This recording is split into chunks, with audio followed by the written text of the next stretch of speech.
and it'll make you a successful author. Just really understanding category and how it impacts you, and doing a little bit of homework to understand where you and your book fit in this broader publishing ecosphere, so that then you can just find out what rules of this broader game apply to you, because the rules that apply to a Christian author don't apply to a children's author, which doesn't apply to an author writing a book about sex, which doesn't apply to an author writing sci-fi. It's all different. Hey there, welcome to episode 3 of a 10-part crash course in traditional publishing that is intended to help entrepreneurs and experts who want a big traditional book deal for your big, important book idea. So I'm going to start this episode like I always do, with a story from my 20-plus year career in book publishing. So a few months ago, I got a referral from a fellow editor friend. She had a client who was looking to write a book proposal and thought that we could be a great fit. Then I saw 2 dreaded words in a sentence that always makes me shake my head. And those words were prescriptive memoir.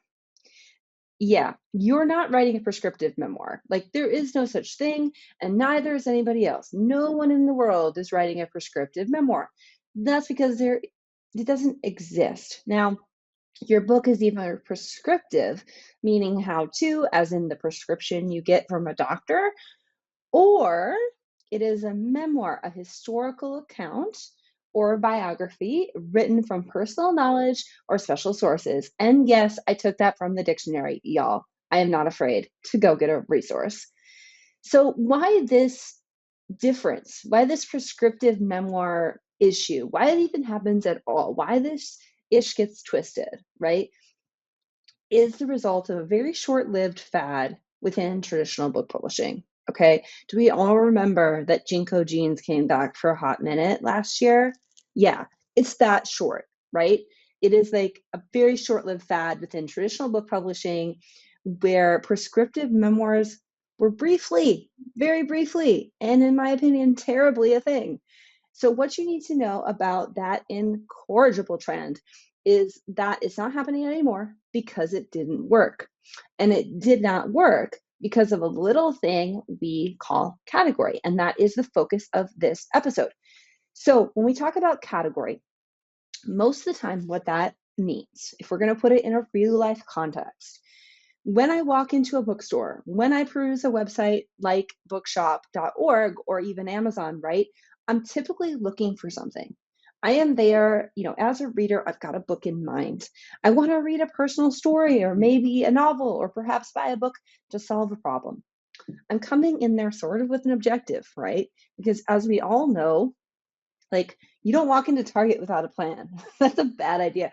That is a great way to end up with like a crazy cart.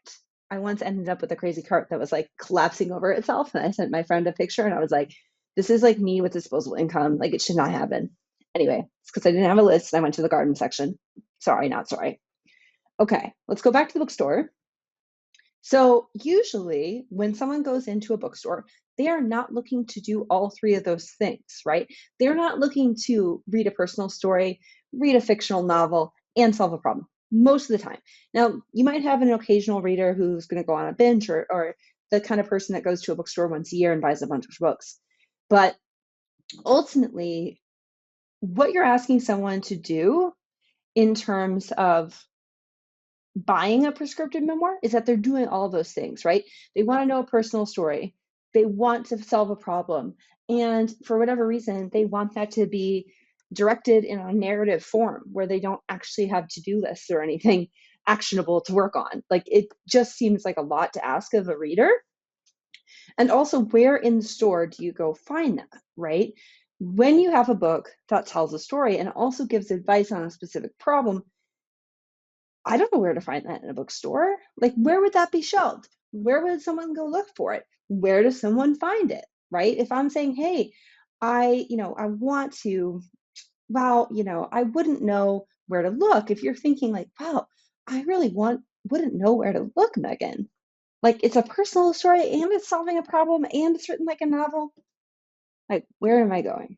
So that is the problem with prescriptive memoirs. And that's why I really roll my eyes when someone tells me they're writing one, because usually they are not. Usually they are either writing a memoir that they expect people to learn from, which I'm going to also go into that in a separate episode because that could be an episode all on its own. People need more help than that generally. Or it's a how-to book, which is a prescriptive book, right? So it's either one or the other. And usually when someone comes to me with a prescriptive memoir, I just know right off the bat, they have no idea what they're talking about when it comes to category. So today, that's what the focus of this episode is, where your book goes in the bookstore. And that within the industry is what we call category. All right. So the first question to ask yourself is, as an author, is do you write fiction or nonfiction? Now, if you're thinking this is a really fucking basic question, you would be right. But I can't believe I have to define these things, but I do. Because so many times over the years, I've seen that people do not know this. I have no idea how many lessons y'all missed in elementary school, but let me go back over it. All right. Fiction is made up. I mean, that's the most easy definition, right? So it's novels, it's stories, it's children's books, it's books for young adults, primarily all fiction. Okay, so that's all there. So I haven't worked on fiction since like 2008. And so I won't be talking about fiction here. There are so many other resources for you, and I'm going to put those in the show notes this week. So if you want to write fiction, go check out those show notes. Also, just know that everything in this podcast may or may not apply to you because as I go on and on about this, we all niche down. So like my advice is specific to people that are writing prescriptive how-to nonfiction and want to get a traditional book deal. So niche of a niche. Okay, so nonfiction. Nonfiction is true or based in truth. And I'm going to get into why that's based in truth here in a sec. So there are 4 broad categories within nonfiction: lifestyle, reference, narrative, and prescriptive. So lifestyle books are slightly deceptive because this type of book usually isn't about your lifestyle, frankly. Instead, these are usually cookbooks, books about food, books about bevies, books about alcohol. Any book that could be construed as a coffee table book is technically a lifestyle book. So lifestyle books are usually printed in color. That's how you know it's a lifestyle book. And they seem fancy. When I looked up this category in Publishers Marketplace, which is an industry insider website, they announce book deals, they share industry news. I saw a few books that show the cultural après skiing and home decorating and newlywed design. If it's a book you could spend $45 on in a cute shop on vacation where you also buy a beautiful dish towel, it is a lifestyle book. Okay, that's the great way to describe it. So reference books are the exact opposite. In the age of the internet and the ability to find any amount of information like anywhere and very quickly, these are disappearing super fast. But in general, these are sort of boring books about niche topics. So a great example of a reference book I saw on Publishers Marketplace was a book titled The Laundry Book, which is, you guessed it, a book about how to do your laundry. Now, do I want this? Yes, because it's from a fancy dry cleaner in New York City whose owners are, drumroll please, laundry influencers. Now, I kind of want this because I fucking love laundry, but it's still a reference book. Like, that is a reference book, right? I have a reference book called What is My Plant Trying to Tell Me? Great reference book for gardening, right? I routinely reference that when my plants are getting brown or like something's up with them that I'm not sure what's going on, right? Hence the name reference book. You refer to it for information. Okay, so moving on to the bigger and perhaps more common categories. Narrative. So narrative nonfiction is story-based. That's why it's based in truth, right? And you guessed it, it is narrative. So this includes memoirs. This includes stories about your life or the lives of others, all within that category. It kind of reads like a novel, then it's narrative. Anthologies, biographies, books about history and pop culture, even books about social issues tend to fall into the broad category of narrative nonfiction.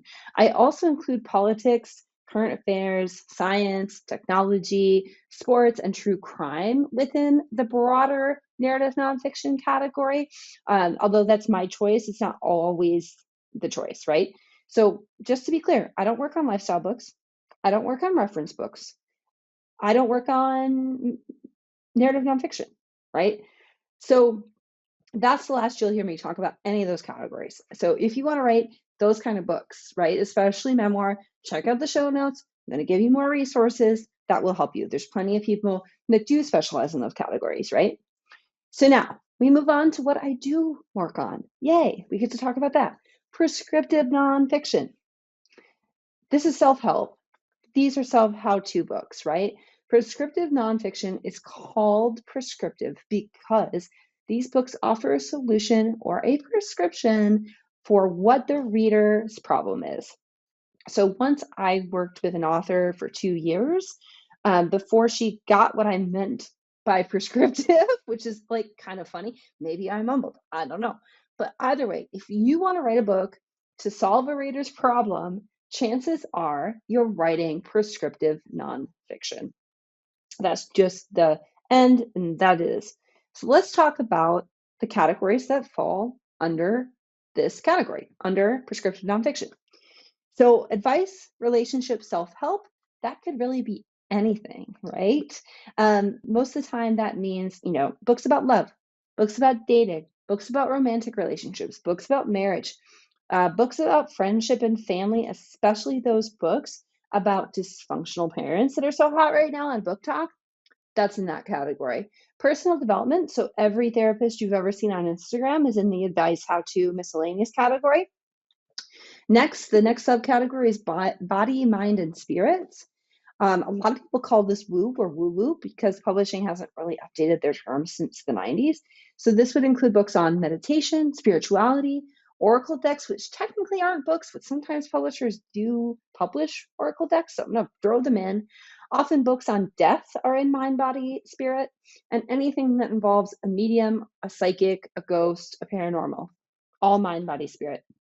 So the next big subcategory is business. So this includes books on leadership, entrepreneurship, business growth, business strategy, motivational books.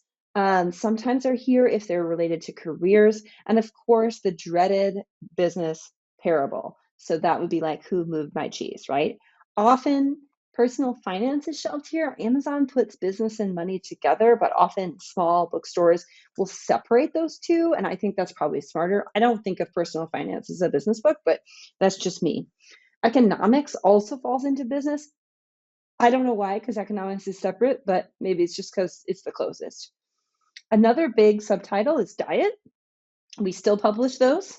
I know it seems kind of crazy, right? In the world of like body positivity and Ozempic, that we're still doing diet books, but we still do them. They're usually a little more specific than they used to be back in the day, but there's definitely still diet books out there. So the next category is health and medicine. So depending on the book, sometimes this overlaps heavily with diet, but it could also be a more narrative book about trends in medicine or developments, right? So books on sex also end up in the health section or in the relationship section, depending on where their focus is. So like a book like Come As You Are might end up in health, whereas a book on like Sex Talks by Vanessa and Xander Marin would end up in the advice and how-to section. So how-to, this subcategory always felt really redundant to me because you already have prescriptive nonfiction, you already have advice, how-to, but essentially the how-to category is a catch-all category in case your book doesn't fit anywhere else. Parenting is a subcategory within prescriptive nonfiction. So that could be parenting all the way from like pregnancy and conception books all the way to books dealing with like the sandwich generation and adult children. So that always is there. So parenting is another subcategory. Religion and spirituality, if it's about spirituality, is religious or is faith-based. So it's like Christian, right? In any way without being woo. So that's a big one, without being, about sort of spiritual beliefs in terms of like crystals and Reiki healers and like energy and all of that. Like if it's more based in traditional religion, so, Judeo-Christian, Arabic, any of those traditions, it's going to end up in religion and spirituality. More often than not, these are books that are intended for the Christian market. And that's an entirely different market. It's its own industry. They even have their own bookstores. They have their own standards. I don't work on Christian books either because they are so different from conventional like trade books that we talk about, right? That said, in your local bookstore, you might find religion books in the mind, body, spirit section, or vice versa, depending again on the store. Okay, so now that we did a little breakdown of categories, I can talk about what my team and I specifically work on, because that's really helpful for you all going forward, right? I'm going to take a breath just to remind you that if you're enjoying this podcast, like and subscribe. It's good karma, and there's just so much more I can tell you about book publishing. We are barely scratching the surface with this 10 starter episode, right? I'm just doing this so that I can level set and we can have better conversations about how you're going to get your book deal. So let's talk about me and my team for a sec. So my team and I work with entrepreneurs and subject matter experts who want to reach thousands of people, right? Thousands of readers with their work. So the books my team and I have helped to publish in the past few years have been about personal finance, diet and health, parenting, business, leadership, sexual health, gender transition, personal growth, as well as diversity and inclusion. And if you're writing on those topics, you're in the right place, because we're going to tell you all about those books and how to get those books published. Yay for you, right? So let's jump back and understand why category is so important. So the first thing is that it helps to target your audience, because publishers don't know how to reach everybody, and no book should really be for everybody. That's going to be a future episode, by the way, on why your book is not for everybody. So because category helps target the audience, it also directs you as the author to the right editorial help, right? So if you're writing prescriptive nonfiction, come to me. If you're writing memoir, I'm probably not the right person for you, right? And finding that right editorial help can help you get the right literary agents as well, right? Because we all work together. So for me, I specialize and I make a point of getting to know the literary agents in my field that work on the same kind of books I do, right? And then in turn, those literary agents also get to know the editors that work on these books. So now we have like a little community of helpers for authors in terms of getting your traditional book deal, right? So I might see a new client and say, oh my gosh, this would be great for X agent and Y editor. And that's happened, right? And then maybe I'll introduce you to X agent, and then X agent, I'll say, hey, Y editor was looking for this. And that makes their job easier. And wham, bam, there's your book deal, right? So that's really, really important to know the genre, because then you'll be able to winnow down, number one, who can help you.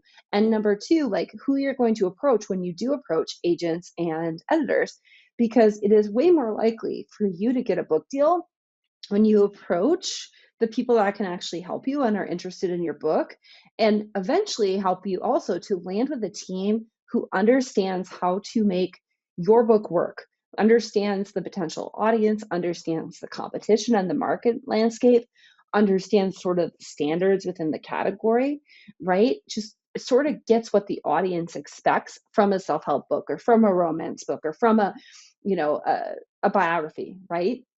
So that's really, really helpful. It helps to have that knowledge from someone like me, from an agent, from an editor, of what has worked commercially, what hasn't worked commercially, what marketing and sales techniques are working in the market right now, and what you don't need to bother with, right?